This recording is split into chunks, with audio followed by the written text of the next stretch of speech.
The wind moved gently through the dry fields of YAR. Na-6. Elias worked alone. His hands were rough from years of farming alien soil. The sky above him was yellow, the sun a weak orange dot. He had lived here for 14 years, quiet, peaceful, forgotten. That night, he sat in his small metal cabin, eating his usual meal, boiled roots and dried meat. Outside, the sky turned dark blue.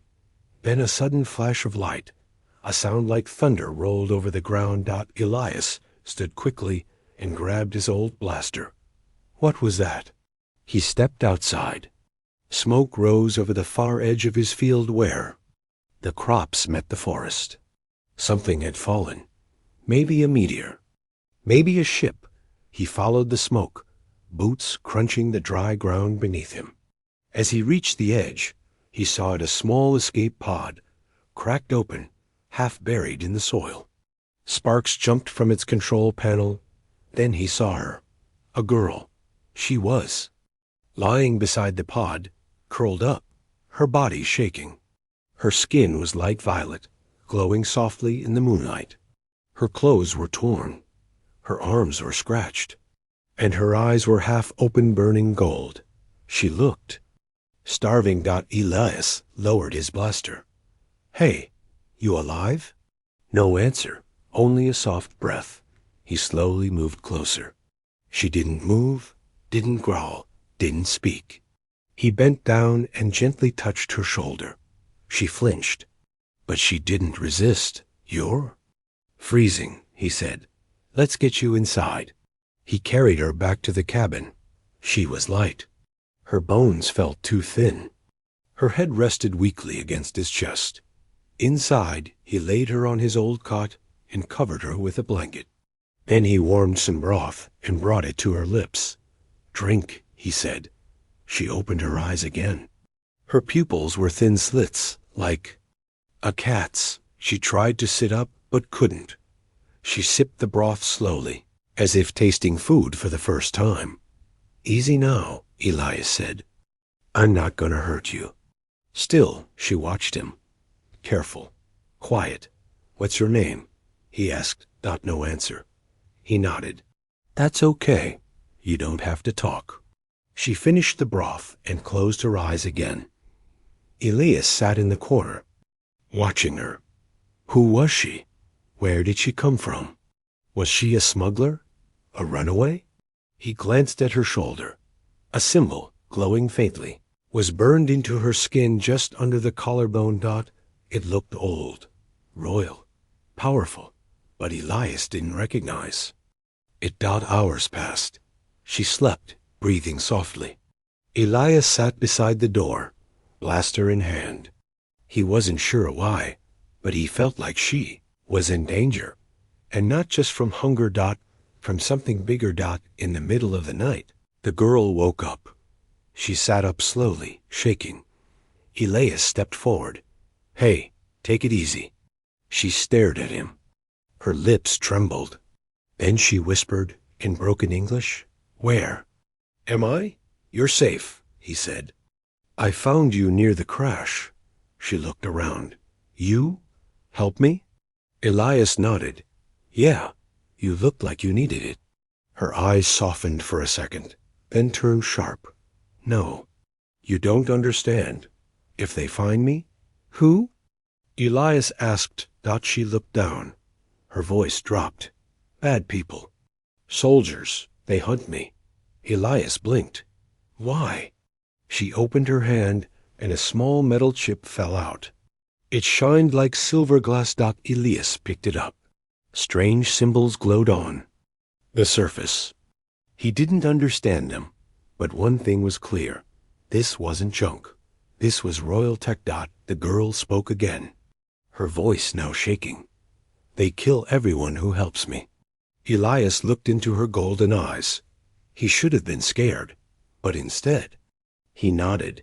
Well then, he said, looks like I'm in this now. Morning light slipped through the cabin window.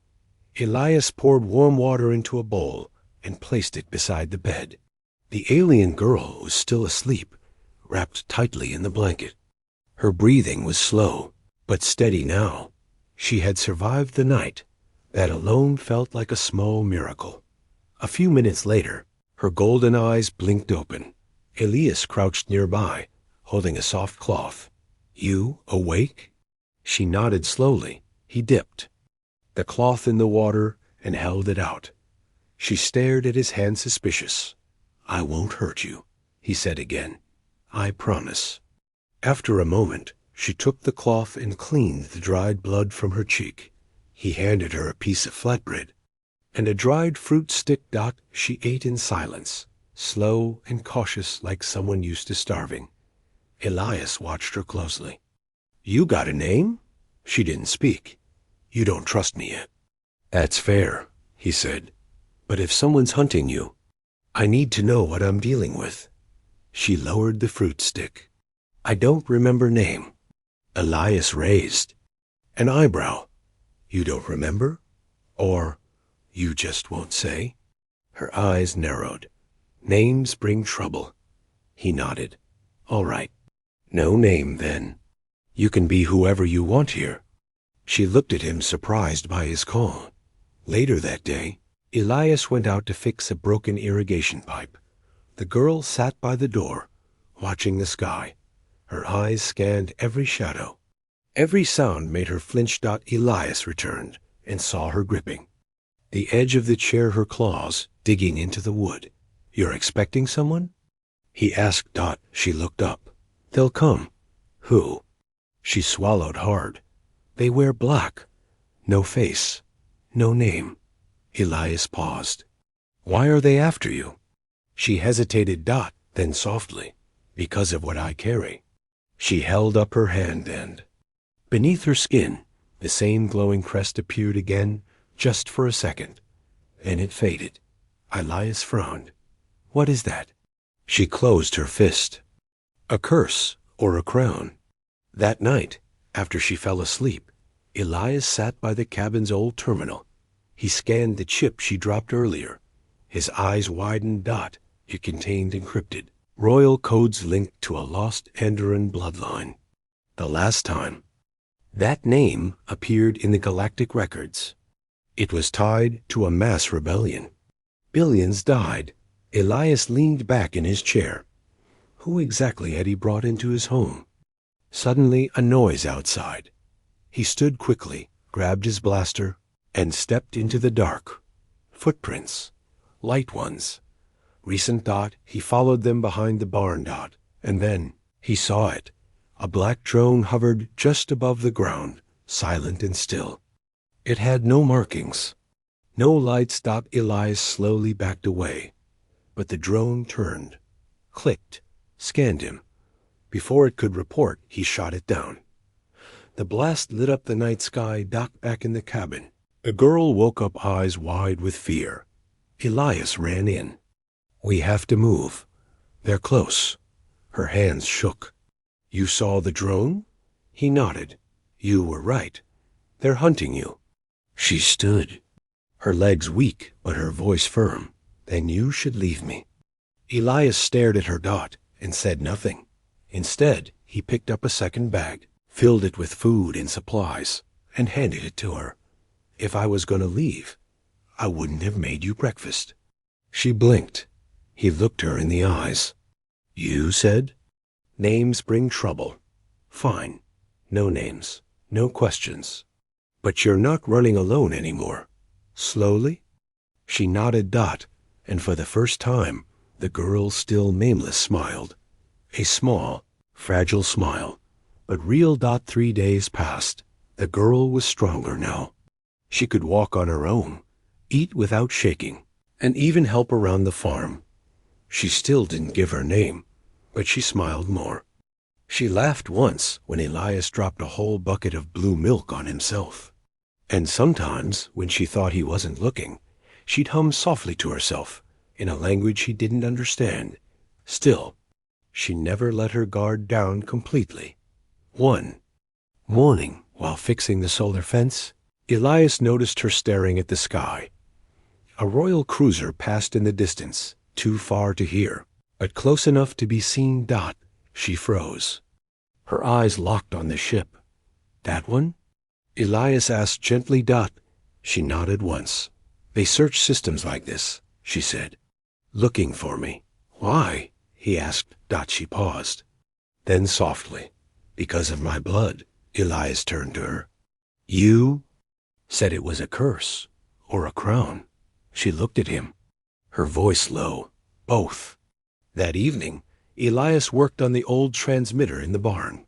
He wanted to fix it in case they needed help or to send a warning. The girl stepped inside, her eyes glowing faintly in the dark. She touched the panel, and it lit up without power. Elias stared. You did that? She nodded. My body remembers. What does that mean? She walked to the corner of the barn and sat down. Then, slowly, she spoke. My name was taken. My planet burned. My family hunted. But they couldn't erase what I carry. She opened her hand again. The glowing crest returned brighter now, floating just above her palm. It looked like a burning star inside a silver circle. Elias whispered, That's not just a symbol, is it? She shook her head. It's a command seal. Only direct blood from my family can use it. He stepped closer. So, you're... She looked up, her voice steady now. I was born Kalira Solis, daughter of the High Queen of Andara. Elias blinked. That name. He had heard it only in old war reports.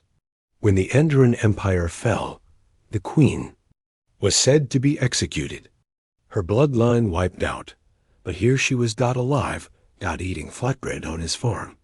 Kalira stood up. My people were betrayed. My mother died in front of me. I was sent away in a pod. And I crashed here. Elias didn't know what to say. He sat down slowly. Why hide it? He asked. She looked at him. Because if I become her again, they'll kill everyone around me. Elias thought for a long moment, then said, Maybe. That's why you were brought here. Not to hide, but to heal. Kalira tilted her head. What do you mean? You don't need to wear a crown to. Be strong, Elias said. You already saved yourself. That means something. That night, Kalira had a dream. She stood on a mountain of fire, wearing armor of gold.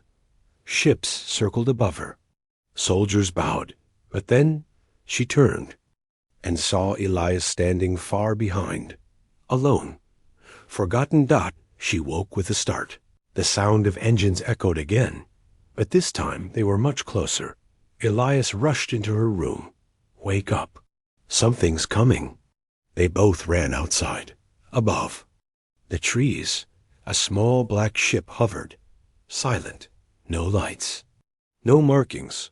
Kalira's face went pale. That's not the Empire. Bounty hunters? She nodded. They're here for the reward. Dead or alive. Elias grabbed his rifle. Then, we stand together.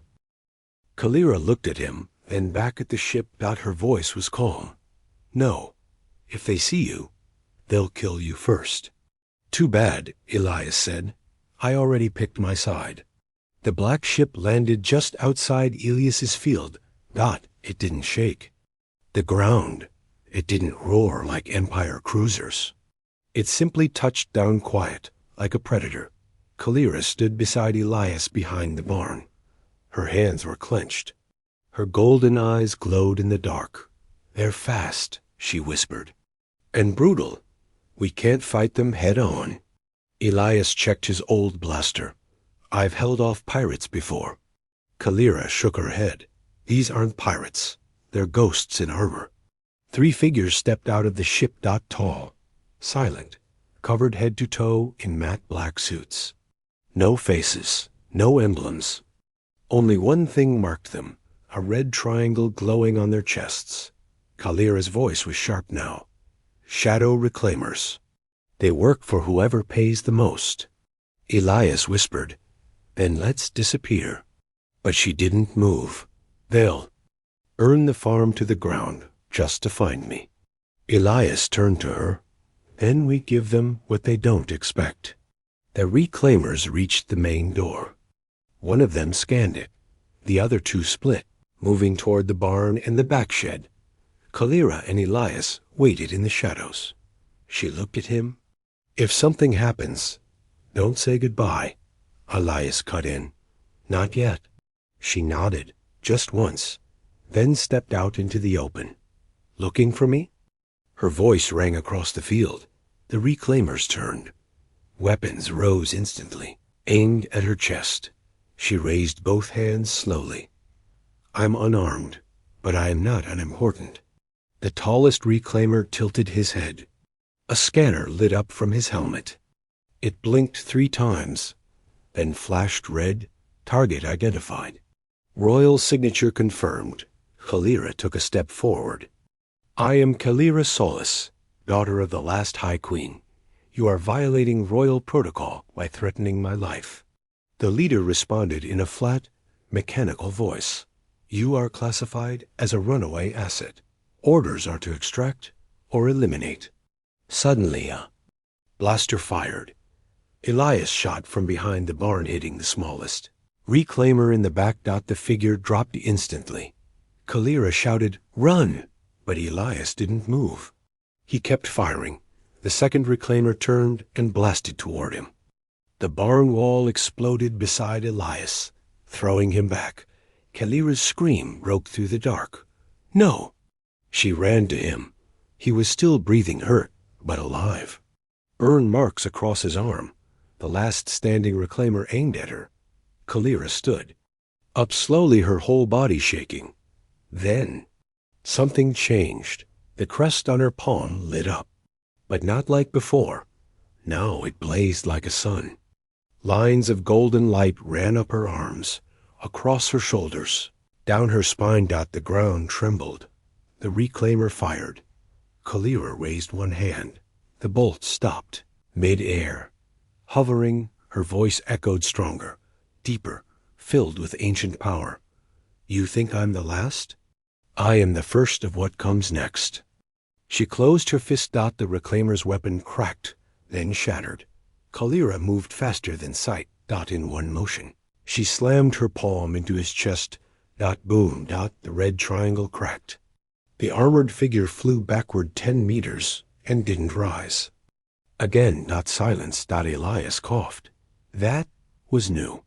Kalira knelt beside him. Her glowing hands touched his burned arm. Heat flowed through him, not pain, but healing. He looked into her eyes. "You could have run," he said. She smiled softly. "You didn't." Later, as they buried the bodies far from the fields, Elias spoke again. "You said you weren't a queen anymore." Kalira stood, brushing dust from her hands. "I was wrong." He raised an eyebrow. She looked at the stars. "I'm not just a queen. I'm a warning. And the galaxy just remembered I'm still alive." 2 days had passed since the fight. The bodies of the reclaimers were gone, buried deep where no scanner could find them. The ship they arrived in now sat hidden beneath a tarp in Elias's old storage shed. Kalira had locked it with a royal code, but something had changed then. The stars above felt heavier, like they were watching. Kalira sat on the edge of the field at sunset, her hands folded in her lap. Elias walked up, holding 2 mugs of warm leaf tea. He handed her one, then sat beside her. "I fixed the transmitter," he said. Kalira didn't look at him. "Did you use it?" "No, not without you." She sipped the tea. The warmth helped, but her face was cold. "They know I'm alive now. The reclaimers' report would have auto-sent when they lost connection. It's only a matter of time." Elias nodded. "So what happens next?" She set her mug down. "I run again," she said.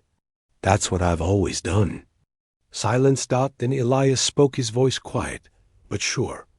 "Or you stop running." Kalira turned to him, eyes sharp. "Do you think I want to run? I watched my mother die with a crown on her head. I watched fleets burn because of my name. Every time I show my face, Someone pays the price. He looked at her calm.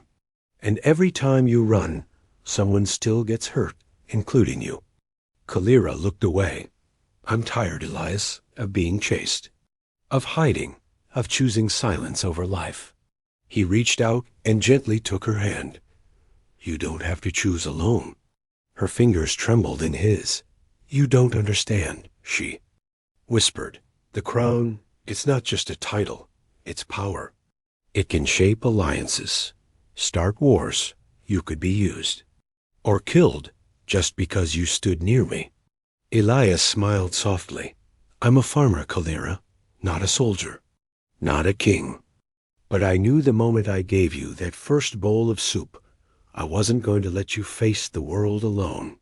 She stared at him, got the glow in her palm, flickered faintly warm. Not wild dot then. For the first time, she squeezed his hand back. Night, she sent the message. One word, no signature. Solace. It echoed across dead Andaran channels, forgotten beacons, and ancient satellites still waiting for her signal. Somewhere far away. It was heard dot by the next sunrise. Small ships passed. Over YAR Na-6. Not warships. Scouts, some scanned from a distance.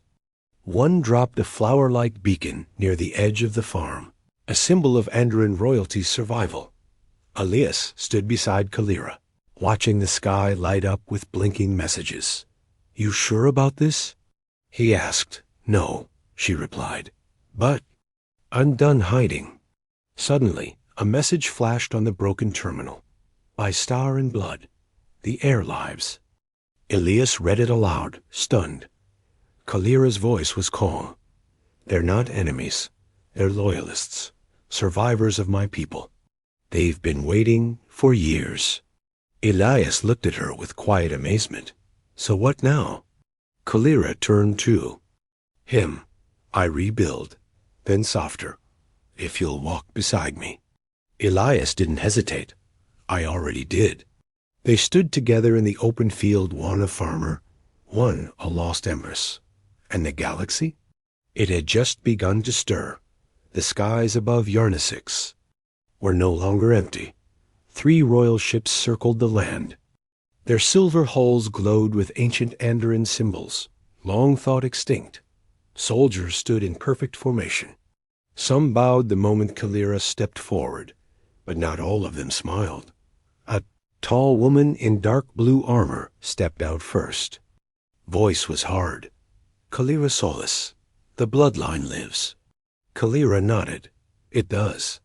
The woman's eyes moved to Elias, who stood beside her quiet but steady. This human, why is he at your side? Kalira answered without pause. He saved me when no one else would. The woman frowned. He has no title, no family, no claim. Kalira's voice became sharp. He has loyalty, honor, kindness. That's more than most with crowns. Inside Elias's small cabin, the new council gathered. The leaders wanted Kalira to return to Andara, to take her throne, to wear the full crest and reclaim the systems that had fallen. But they also wanted her to leave the human behind. An outsider cannot walk among the stars as an equal, one said. He's not fit to rule beside a queen, another added. Elias sat quietly, listening. His hands clenched under the table, but he said nothing. Kalira looked at him. Then she stood. Leave, she said to the council. All of you, give me 1 hour. They obeyed. Once alone. Kalira walked to Elias. He didn't speak. He didn't beg. He only looked at her, as he had on that first night, worried not for himself, but for her. She whispered, I don't want to rule if it means losing you. You belong up there, Elias said quietly. The stars know your name. I'm just a man with a quiet farm. She stepped closer. No, you're the reason I survived. You're the reason I remember who I am. Not just as a queen, but as a person. She reached down and took his hand. I wear the crown, but I wear it for you. The next morning, the decision was made. Kalira would return to Andara, but not alone, and not as the queen they expected. She walked up the ramp of the royal cruiser wearing silver robes, the ancient symbol of her line glowing on her chest. But her other hand held Elias's. Gasps filled the deck. Some knelt. Some turned away. She didn't care. He walked beside her. As promised, years later, people across the stars told the story of the lost queen, of how she survived hunger, war, betrayal, and how, when the galaxy offered her power, she chose the hand of the man who gave her soup at the end.